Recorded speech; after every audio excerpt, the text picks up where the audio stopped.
কি ব্যাপার, পরিমণি আবার আদালতে আত্মসমর্পণ করবেন কেন?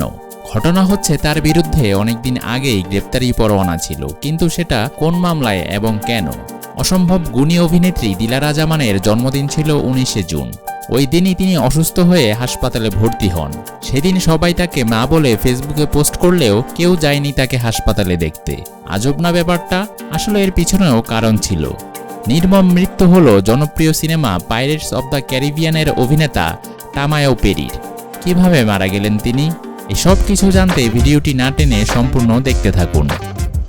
ব্যবসায়ী নাসিরউদ্দিন মাহমুদের দায়ের করা হত্যাচেষ্টার মামলায় মঙ্গলবার 25শে জুন আদালতে আত্মসমর্পণ করে জামিন চাইবেন নায়িকা পরিমণি। সোমবার 24শে জুন পরিমণির আইনজীবী নীলাঞ্জনা রিফাত সুরভি এ তথ্য নিশ্চিত করেছেন।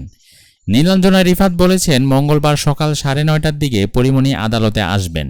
তিনি আত্মসমর্পণ করে জামিন চাইবেন। আশা করছি আদালত তাকে জামিন দেবেন। সম্প্রতি মামলার তদন্ত কর্মকর্তা police bureau of investigation Dhaka জেলার পরিদর্শক মোহাম্মদ মনির হোসেন ঢাকার চিফ জুডিশিয়াল ম্যাজিস্ট্রেট আদালতে পরিমণি ও তার কস্টিউম ডিজাইনার জুনায়েদ বগদাদি জিমির বিরুদ্ধে প্রতিবেদন দাখিল করেন। তাদের বিরুদ্ধে মারধর ও ভয়ভীতি দেখানোর অভিযোগের সত্যতা পাওয়া গেছে বলে প্রতিবেদনে উল্লেখ করা হয়।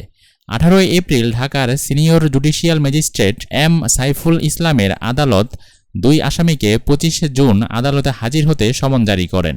2022 সালের 6 জুলাই আদালতে মামলাটি করেন নাসিরউদ্দিন। মামলার এজাহারে বলা হয়, পরিমণি ও তার সহযোগীরা অ্যালকোহল সেবী। সুযোগ বুঝে তারা বিভিন্ন নামিদামি ক্লাবে ঢুকে অ্যালকোহল পান করেন এবং পার্সেল নিয়ে মূল্য পরিশোধ করেন না। পরিমণি তার পরিচিত পুলিশ কর্মকর্তাদের দিয়ে মিথ্যা মামলা করে হয়রানির ভয় দেখান। প্রখ্যাত অভিনেত্রী ও শিক্ষক দিলারা জামানের জন্মদিন ছিল গত 19শে জুন। এদিন অনেকেই তাকে মা সম্বোধন করে পোজ দিলেও ঘুণাক্ষরেও কেউ জানত না এদিন এই অভিনেত্রী হাসপাতালে শয্যাশায়ী ছিলেন। 4 দিন হয় তিনি হাসপাতাল থেকে উত্তরায় বাসায় ফিরেছেন। তার অসুস্থতার খবরটি এক প্রতিবেদককে তিনি নিজেই নিশ্চিত করেছেন। 21 পদকপ্রাপ্ত এই অভিনেত্রী বলেন, 80 ছুঁয়েছি, এখন তো সুস্থতা আমার জন্য সৃষ্টিকর্তার বিশেষ উপহার।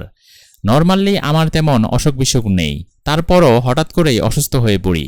পরে হাসপাতালে ভর্তি হতে বাধ্য হই। অসুস্থতার খবরে বড় মেয়ে তানিরা দেশে ফেরেন, যদিও অসুস্থতার খবর নিকটজন ছাড়া কাউকে জানানো হয়নি। এখন চিকিৎসকের পরামর্শে বাসায় চিকিৎসা নিচ্ছি। কথা বলাও বারণ, তাই ফোনও পিক করছি না খুব। কেউ খোঁজ খবর নিয়েছে কিনা এমন প্রশ্নের জবাবে তিনি বলেন, জানলে তো অনেকেই খোঁজ নেবে, কিন্তু না জানানো হলে তো আর কারো কিছু করার নেই। এর মধ্যে প্রখ্যাত অভিনেত্রী শবনম বাসায় আসবে বলে ফোন করেছিল। তার ফোন পেয়ে অবাকই হয়েছি, আবার খুশিও হয়েছি। বেশ কিছুক্ষণ তার সঙ্গে কথা হলো, কিন্তু শরীরের এই অবস্থায় তাকে বাসায় আসতে সায় দিতে পারেনি। ভাবছি সুস্থ হয়ে একদিন তাকে ডাকবো। জনপ্রিয় সিনেমা পাইরেটস অব দ্য ক্যারিবিয়ানের অভিনেতা টামায়ো পেরি মারা গেছেন। রোববার 23শে জুন হাওয়াই দ্বীপে সার্ফিং করার সময় হাঙ্গরের আক্রমণের শিকার হয়ে মৃত্যু হয় তার। মৃত্যুকালে তার বয়স হয়েছিল 49 বছর। টামায়ো পেরি একজন লাইফ গার্ড ছিলেন, যিনি স্থানীয় সবার কাছে প্রিয় ছিলেন। পাইরেটস অব দ্য ক্যারিবিয়ান মুভিতে অভিনয় ছাড়াও একজন পেশাদার সার্ফার হিসাবে বিশ্বব্যাপী পরিচিতি আছে তার। জানা যায়, রোববার 23শে জুন বিকেলে ওহাউর হাওয়াই দ্বীপের মালেকাহানা সমুদ্র সৈকতে সার্ফিং করছিলেন টামায়ো পেরি।